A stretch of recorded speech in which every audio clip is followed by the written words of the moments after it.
Knowing the right moment to confront your spouse will bring you peace and stability. Why?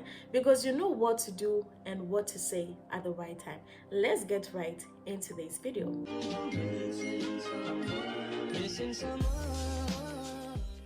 Hello everyone, welcome back to my channel, and if you are new here, Charlotte Lane is my name and my channel is about relationship and lifestyle. So today is going to be part 1 on how to confront your spouse, meaning that you should watch out for my next video where I'm going to talk of part 2. So let us get straight into this. One of the best moments to confront your spouse is after they have taken their meals and they are resting, not after they've taken their meals and they're going to bath, or after they've taken their meals and they're trying to arrange things. No, after they have taken their meals and now they are resting, meaning that they're not doing anything, but maybe they're just on the phone watching something, or maybe they're just relaxing. Okay, so that is the best moment. Why? Because at this moment your spouse has taken away anything that was stressing him or her, and all their long days have been taken off their shoulders, and so at that moment they are ready to receive fresh information, and they are also stable mentally to give you feedbacks on what you speak about.